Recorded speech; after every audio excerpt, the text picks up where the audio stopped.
Bismillahirrahmanirrahim. Assalamualaikum warahmatullahi ta'ala wabarakatuh.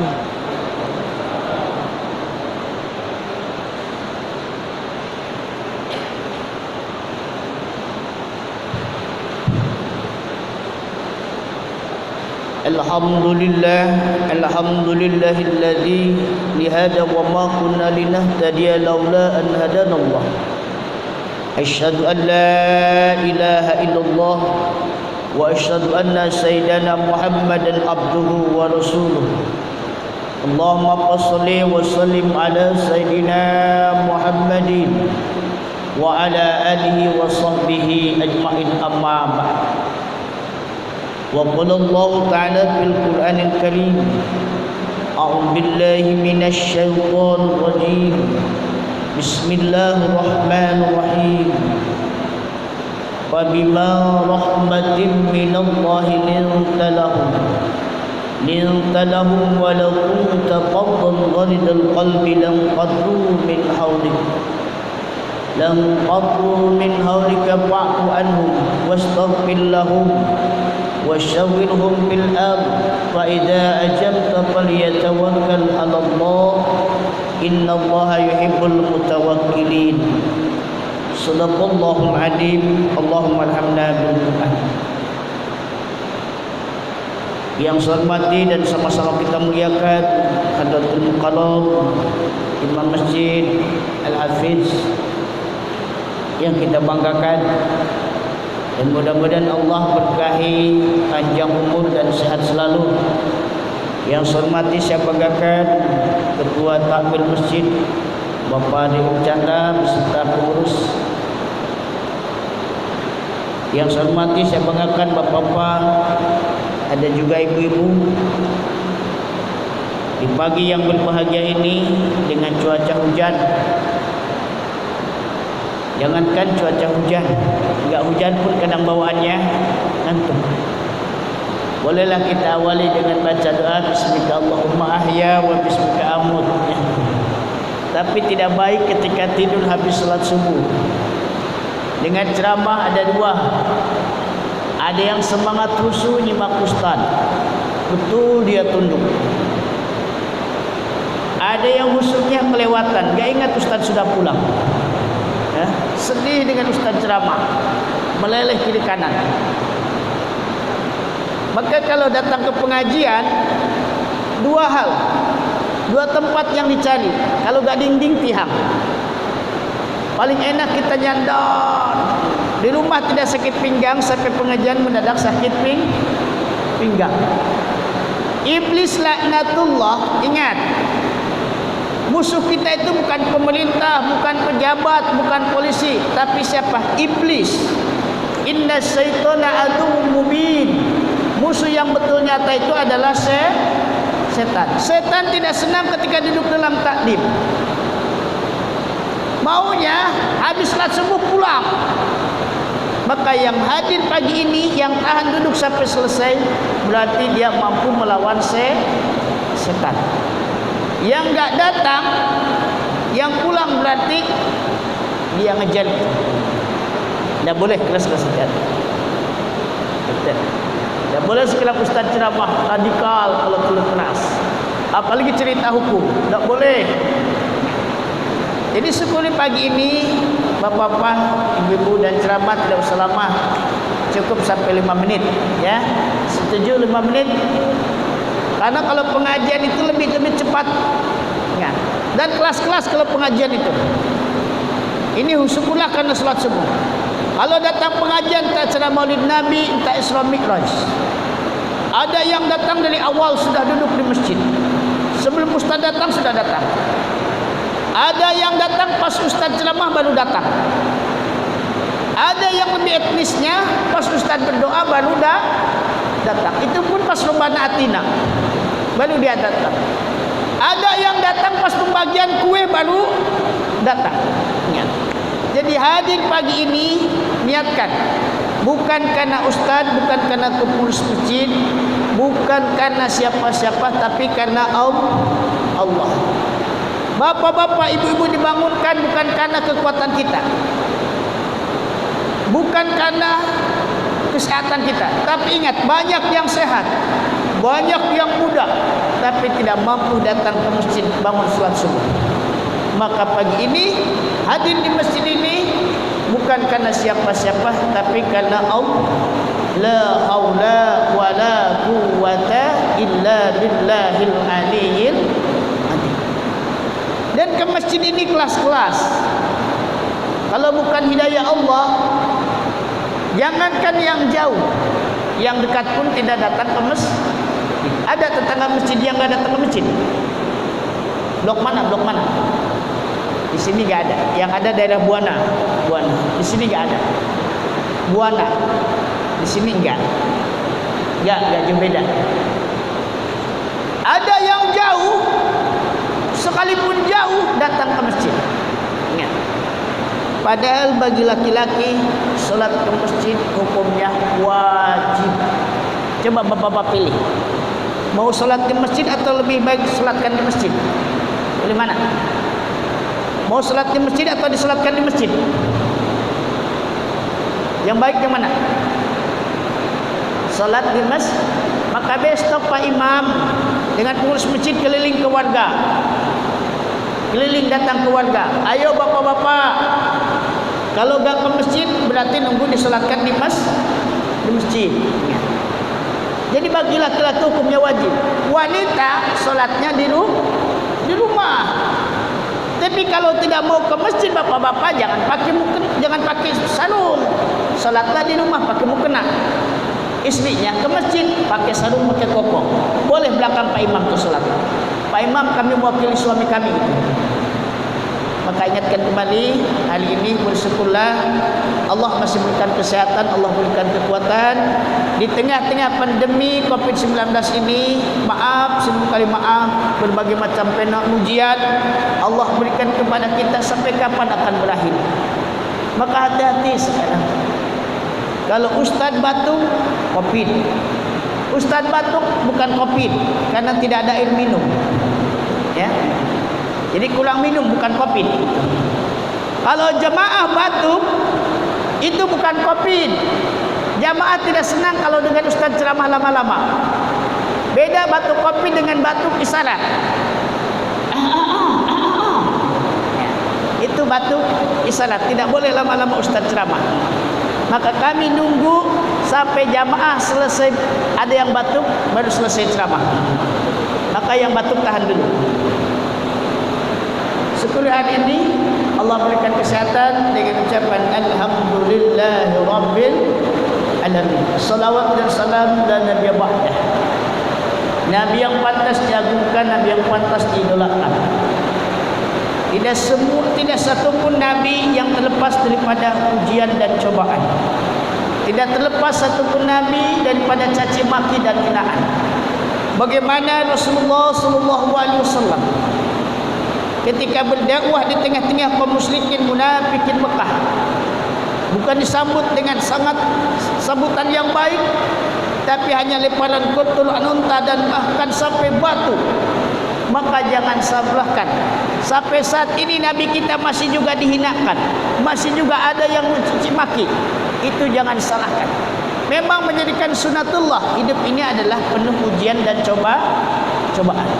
Tapi di balik hikmah ujian dan cobaan, ingat bagaimana fenomena jahiliyah sebelum Rasulullah SAW terlahir ke muka bumi. Bagaimana nistanya, durjanahnya kaum kafirin musyrikin Mekah. Kemungkarotan di mana-mana, perjinahan sudah biasa, judi memang hari-hari. Tapi ingat, Rasulullah terlahir ke muka bumi, tiada lain hanya konsepnya innama bu'istu liutamima makarimal akhlak. Yang pertama dibangun adalah bukan perintah solat, zakat, haji, tapi adalah akhlak. Maka dalam kesempatan di momen pada saat ini, di bulan Rabiul Awal ini, masih semangat hangat-hangatnya di mana-mana diadakan peringatan Maulid Nabi.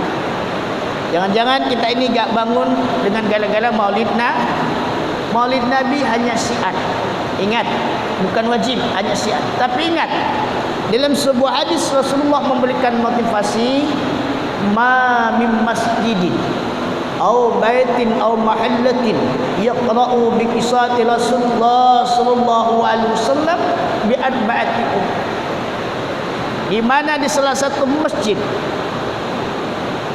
di surau, di kantor, di rumah, ketika dibacakan kisah-kisah Rasulullah, wah, terima kasih luar biasa. Ini bukan aqua kan? Hati-hati sekarang. Harus di backlist produk-produk itu. Kalau mindi diminum, kalau aqua dijual, ya. Kalau Ustaz kasih aqua enggak diminum, dijual, ya. Karena harus di backlist katanya. Tak boleh dibuang, mubazir. Tanya ini bagi punya kedai, ya. Lihat hati. Kalau mindi ini produk Indonesia. Baik, kembali. 4 hal yang kita dapatkan. Yang pertama adalah al-barakah, keberkahan. Ingat, di mana masjid, surau, rumah, ketika dibacakan kisah-kisah Rasulullah SAW, maka insya Allah mendapat keberkahan. Buktinya kita malam tadi adakan peringatan Maulid Nabi, apalagi di bulan Maulid Nabi. Tadi kami malam misi di Al-Ikhlas di Kampung Becek, pulang jam 11. Alhamdulillah. Pagi ini jam 9 di Kebayu, siangnya di Kampung Lama. Alhamdulillah. Jadi berkah Maulid ni semakin bengkak ini. Padahal makan pun kadang tidak begitu seberapa. Paling 2 sendok pakai sendok tembok itu. Ya. Jadi berkahnya bulan Maulid insyaallah. Kenapa? Ketika diadakan kisah-kisah Maulid, cerita-cerita Nabi menjadikan motivasi. Karena ingat, Nabi ditugaskan oleh Allah. Bismillahirrahmanirrahim. Ya ayyuhan nabiyyu inna arsalnaka syahidan. Inna arsalnaka syahidan wa mubasysyiran wa nadhira. Luar biasa, ya. Sudah hujan turun dengan ayat Al-Quran. Ya Allah, ya Rabb, bawaannya ngantuk, ya. Tapi kami gak larang, yang mau tidur silahkan tidur. Insya Allah lewat mimpi dapat hidayah, ya. Gak usah terlalu. Yang mau tidur tidur. Dengan pengajian lebih baik tidur daripada ngantuk. Kalau ngantuk setengah-setengah dapatnya, ya. Nanti salah dengar. Ustaz bilang, bapak-bapak jamaah, berbanyaklah bersyukur. Banyak syukur, insyaAllah nikmat Allah akan tambah. Karena ngantuk bukan bersyukur, banyak-banyaklah dicukur. Habis tuh, pulang ke rumah dicukur semua nih. Dah dicukur semua. Karena salah dengar. Nabi diutus ke muka bumi. Ya ayuhan nabiyyu inna arsalnaka syahidan. Luar biasa. Maka kalau pengajian di Masjid Agung dimonitor terus, ya. Apalagi ini diliput oleh TV One. Wah, luar biasa memang Nurul Huda ini. Ya, terima kasih. Ini dari RCTI, TV One. Oh iya, Allah ya. TV Nurul Huda. Insya Allah nanti ditayangkan jam 9 pas mati lampu. Selain diliput oleh ini, siapa yang lagi meliput? Malaikat. Wih, malaikat. Hari ini yang catat malaikat rakib atau atid. Kan ada kelas-kelas. Minggu pengajian datang. Pas malam minggunya kadang-kadang di tempat karaoke. Sampai bingung malaikat. Mana yang benar ini antara rakib dan atid? Tapi ingat, ini semua ahli surga semua nih, bahagia semua ini. Ahli surga semua ini. Karena ingat, kenapa dikatakan ahli surga?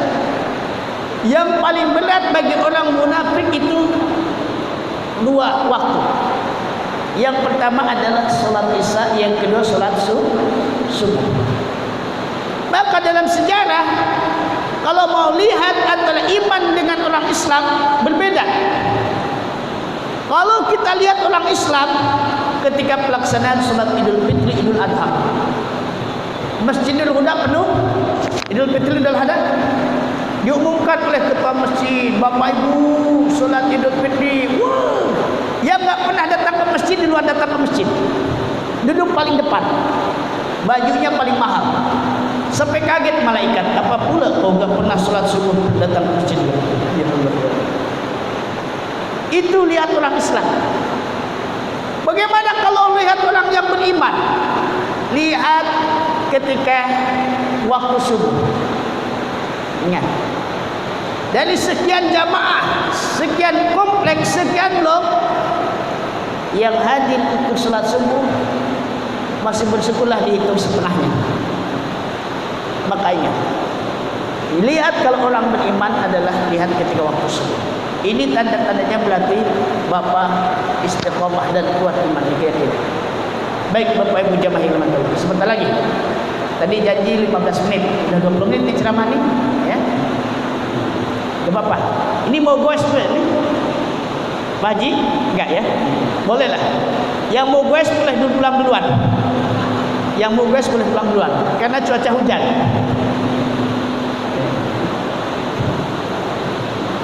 Gak lama ceramah. Kalau gak goes kami sampai jam 7 ceramah. Ya. Karena semakin lama duduk dalam taklim semakin banyak kebaikan. Coba bapak-bapak, kalau pulang ke rumah ngapain di rumah nih? Paling berbuis, bergurau dengan istri dan anak. Kalau gak berbuis, tidur. Ya. Hari ini maaf, ketika duduk dalam taklim, 3 hal kita dapatkan. Yang pertama, insya Allah, langkah kita dari rumah masing-masing datang ke masjid, insya Allah menjadikan kebaikan. Yang kedua, masuk masjid niatkan iktikaf.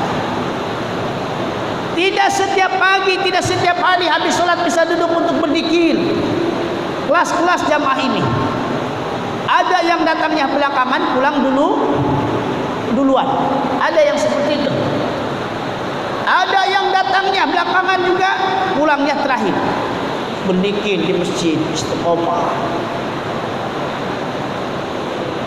Bapak Ibu jamaah yang dirahmati Allah, kembali dengan Al-Quran.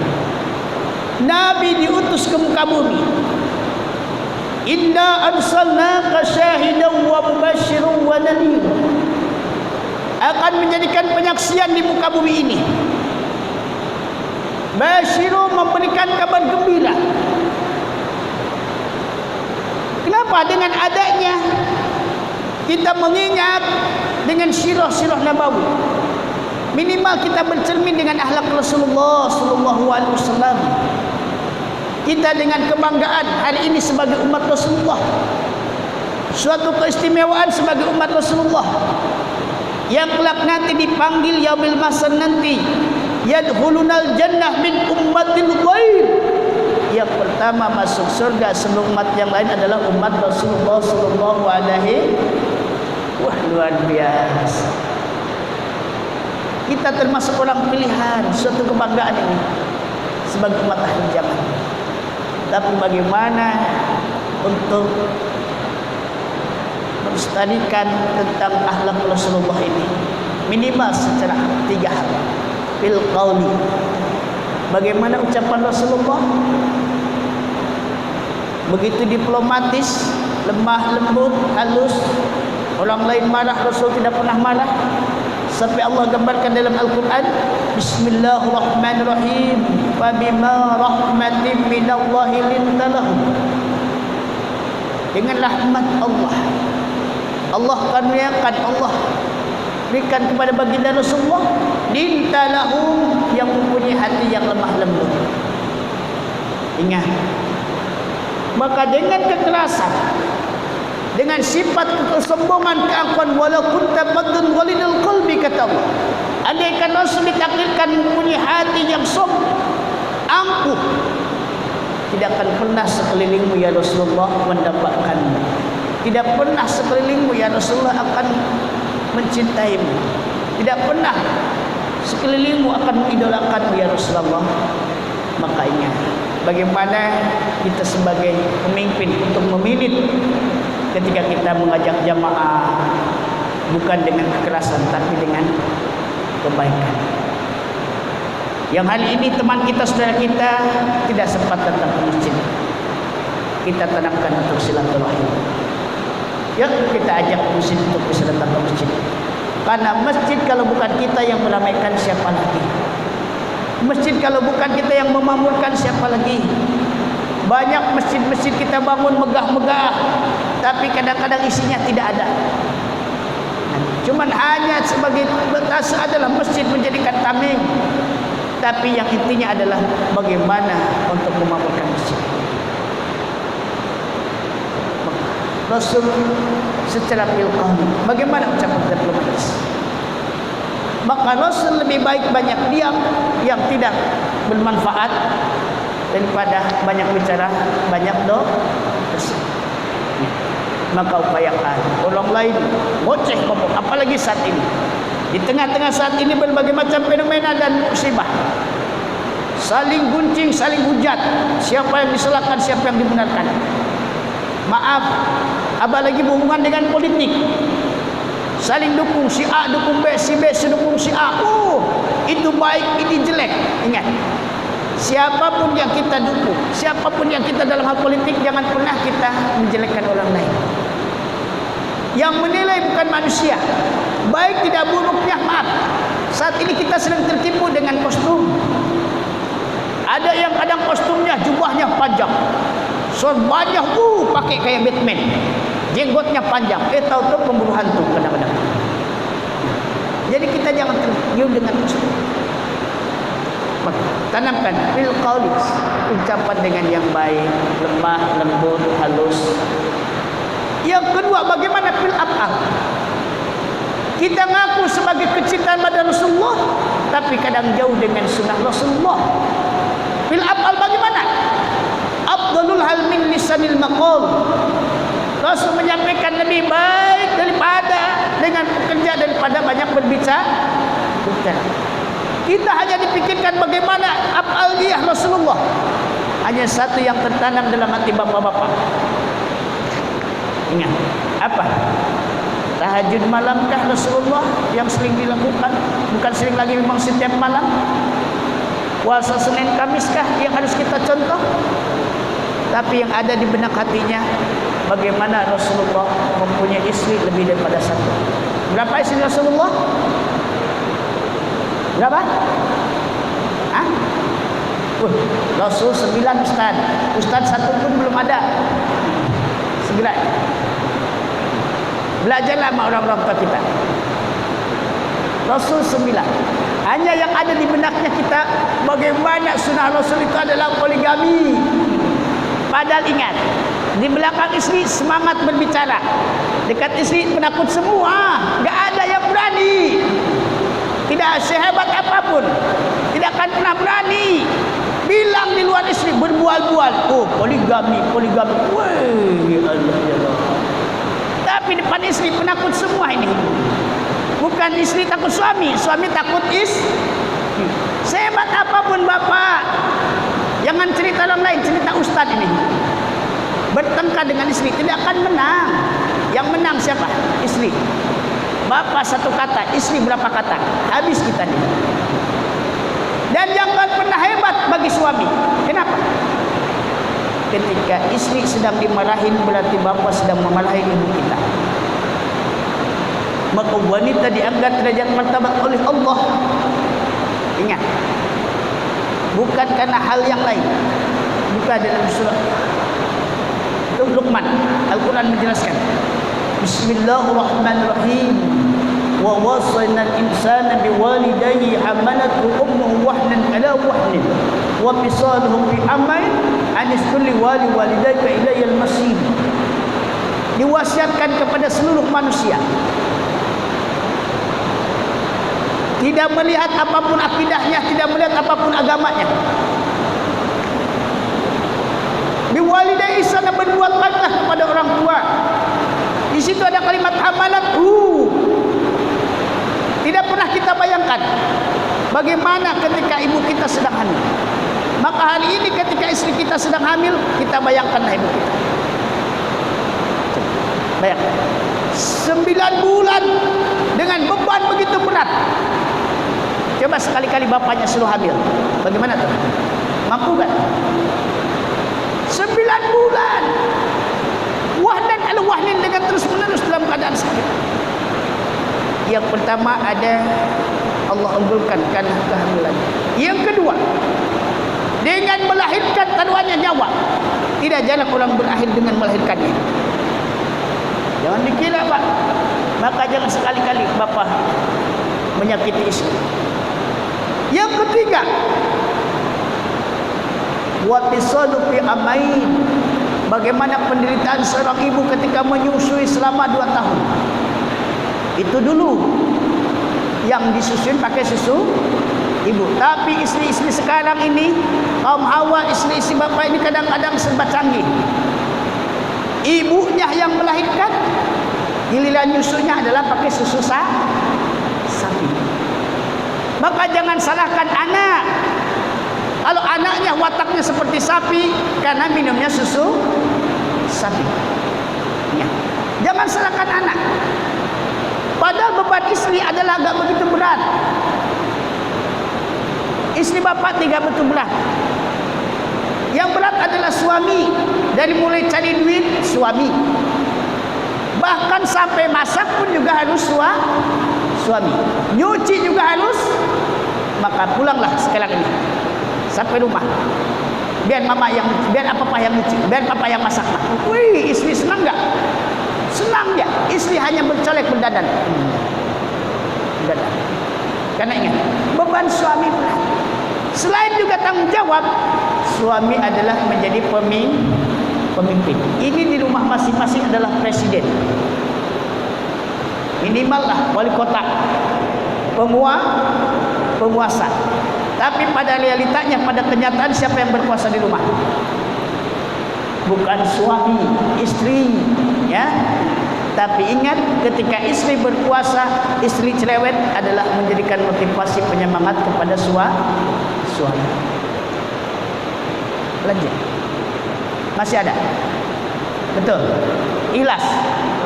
Kami tanya jamaah, ya. Sebab kenapa kami ceramah ini lihat kiri kanan?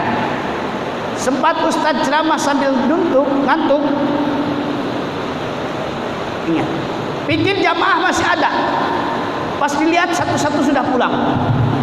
Maka jangan sekali-kali Ustaz ceramah sambil ngantuk. Ada yang ngantuk dulu kadang. Kok jamaahnya dia, tahu-tahu sudah pada pulang semua. Baik, kembali dengan tadi. Secara fil af'al, kita mengaku sebagai umat Rasulullah, bukan hanya kita berpikir hanya hal-hal yang lain, tapi bagaimana sunnah Rasul. Malam tidak pernah tinggalkan tahajud. Rasulullah sampai-sampai ditanya oleh Siti Aisyah, ya Rasulullah, sampai bengkak kaki. Padahal Rasulullah sudah jamin masuk surga, sudah mendapatkan titil untuk bisa masuk surga. Tapi kenapa ya Rasulullah kaki sampai bengkak-bengkak? Ya Allah, ya Rabb. Tapi Rasul tetap bersifat tawadhu dan rendah hati. Ada enggak jamaah yang kakinya bengkak? Itu bukan banyak sujud, asam urat. Kalau enggak asam urat, terpleset. Ya Allah, ya Allah. Yang ketiga, secara taklid, persetujuan Rasulullah, Rasul tidak melakukan, sahabat yang melakukan, tapi Rasul dalam keadaan diam. Berarti tanda satu, ketika ada salah satu kisah di zaman sahabat, ada salah satu sahabat yang makan daging dom. Tahu dom itu adalah sejenis biawak. Ketika dipertanyakan, diadukan Rasul, ya Rasulullah, ada sahabat makan daging dom, daging biawak. Secara hukum syar'i boleh gak makan daging biawak? Kan sejenis biawak itu adalah bidaruin, hidup di dua alam, hidup di air, hidup di darat. Sama jenisnya dengan binatang yang buas, seperti buaya. Buaya ini ada hidup di darat, hidup di air. Maka ada dua jenis buaya, ada buaya darat, buaya. Mana yang paling serem? Buaya darat atau buaya laut? Karena bukan kita enggak paham lah masalah buaya-buaya itu. Tapi ibu-ibu paling takut dengan buaya itu, ya. Yang paling takut dengan buaya, ya. Makan Maka di situ keluarlah usul fikih yang sering dibahas oleh guru kita pada masalah kajian fikih. Ad-darurah tibul mahdurah. Ketika dalam keadaan darurat tidak ada lagi makanan untuk menyambung dalam kehidupan, boleh dimakan. Tapi hanya kesempatan hanya satu kali. Bagaimana tentang masalah obat hari ini? Yang kita risau, yang kita takutkan dari binatang-binatang yang tadi dihalalkan. Kalau memang tidak ada lagi obat yang lain, harus itu yang dimakan, boleh. Tapi kesempatan hanya satu kali, jangan ketagihan. Itulah dalam hal mengenai rukhsah ketika dalam darurat. Maka ada secara fil qauli, fil af'al dan fil taqlim. Maka dengan intinya Rasulullah diutus ke muka bumi ini, inna arsalnaka syahidaw wa mubasysyiran wa nadhira. Pertama, memberikan kabar gembira. Yang tadinya manusia sulit mengenal agama, pada satu hanya menyembah kepada tiga Tuhan, Lata, Manat dan Uzza. Maka Rasulullah berdakwah di Mekah kurang lebih 16 tahun, yang didakwahkan bukan perintah salat, zakat dan haji, tapi hanya satu, dengan kalimat asyhadu an la ilaha illallah wa asyhadu anna muhammadar rasul. Maka multi level kajian kita, tauhid juga ada, fikih juga ada, tafsir juga ada. Maka kenapa diawali dengan kalimat tauhid ini? Apa arti sebuah penghambaan kepada Allah? Apa arti sebuah pelaksanaan solat yang 5 waktu kita laksanakan? Apa arti sebuah penghambaan kepada Allah melalui kita puasa, zakat dan haji? Tapi ketika tidak diawali dengan kalimat tauhid, asyhadu an la ilaha illallah wa asyhadu anna muhammadar rasul, dan camkan dalam hati sehari semalam 5 waktu, termasuk juga hukumnya wajib ketika waktu solat adalah tahiyat. Aku bersaksi tiada Tuhan selain Allah. Camkan dalam hati kita. Memang tiada Tuhan selain Allah. Tuhan bersifat umum, tapi Allah adalah mahsus. Maka tidak boleh ketika kita solat diganti dengan kalimat Tuhan. Sekalipun orang mana, Jawa, Medan, Sunda, tetap pakai kalimat Allah. Jangan sekali-kali ketika solat pakai kalimat Tuhan. Tuhan Akbar, Sami Tuhan Hamidah. Tetap Allahu Akbar. Tidak ada yang paling agung, tidak ada yang paling istimewa. Camkan dalam hati kita secara dalam adalah Allah Maha Besar. Dalam berzikir, boleh enggak pakai kalimat Tuhan? Tidak baik. Coba kalau kalimat Allah, berzikir sambil duduk, Allah, Allah, Allah, Allah, Allah, Allah, Allah, Allah, Allah, selalu dalam hati. Ingat Imam Halaj dalam sebagian kaum, saking dia juhudnya tauhidnya, sampai terpotong lehernya, darahnya mengalir kalimat Allah, Allah, Allah. Coba kita zikir pakai kalimat Tuhan. Tuhan, Tuhan, Tuhan, Tuhan, Tuhan, lama-lama jadi hantu. Berarti orang yang menyembah selain daripada Allah adalah menyembahan hantu. Maka moga-moga insyaAllah, mudah-mudahan istiqamah di kajian pagi ini, mudah-mudahan dengan ceramah singkat ini menjadikan penerangan, menjadikan kabar gembira. Yang kedua, misi dan visi Rasulullah selain memberikan kabar gembira, wa nadhira, memberikan peringatan. Mana yang baik, mana yang tidak baik, mana yang halal, mana yang haram, mana yang boleh, mana yang tidak boleh. Maka saat ini, apa arti sebuah peringatan Maulid Nabi di mana-mana diadakan, tapi bagaimana cerminan uswatun hasanah, Rasul menjadikan suri tauladan dalam kehidupan. Dari mulai pemimpin keluarga sampai pemerintahan, ingatlah, bercerminlah kepada Rasulullah sallallahu alaihi wasallam. Rasul rela kelaparan, kehausan, yang penting umatnya senang. Rasul rela tidak tidur malam, yang penting umatnya tidur nyenyak. Beda dengan pemimpin pada saat ini, biar lapar mungkin rakyat, lapar dan kehausan, yang penting dia senang. Biar dia tidur nyenyak, yang penting rakyat tidak tahu mau tidur nyenyak atau tidak. Maka ingat, kita sebagai umat Rasulullah jangan pernah bangga kita sebagai Rasulullah, tapi kita jauh dan tidak pernah melaksanakan amalan-amalan atau sunnah-sunnah Rasulullah sallallahu alaihi wassalam. Moga-moga insyaallah di sembahyang singkat ini terlebih dan kurang mohon maaf. Kami doakan mudah-mudahan insyaallah jamaah sehat semua. Allah jauhkan daripada malapetaka di tengah-tengah pandemi Covid-19 ini. Yakin, jangan pernah takut, jangan pernah terdaya, terpuruk. Ingat, Allah sudah berikan peringatan. Alladzi khalaqal mauta wal hayata, yang menciptakan mati dan hidup bukan karena manusia, tapi Allah. Sakit tidak sakit, ingat. Ada virus tidak ada virus, kalau Allah kehendak tetap jadi. Sekalipun ada virus di mana-mana, kalau Allah tidak kehendak, tidak akan pernah terjadi. Tidak ada satupun makhluk benda yang tanpa seizin Allah untuk melukainya. Jadi sekali lagi, kita mudah-mudahan bukan hanya imun kita kuat, iman kita juga harus kuat. Jangan gara-gara takut virus gak mau ke masjid. Ingat, justru ketika datang ke masjid, insya Allah menambah energi kesehatan. Coba kalau kita lihat dengan semangat khusus salat berjamaah, angkat tangan Allahu Akbar. Tidak ada satupun yang besar kecuali hanya Allah. Virus kecil, jabatan kecil, harta kecil, yang besar adalah Allah. Demikian, lebih dan kurang mohon maaf. Wassalamualaikum warahmatullahi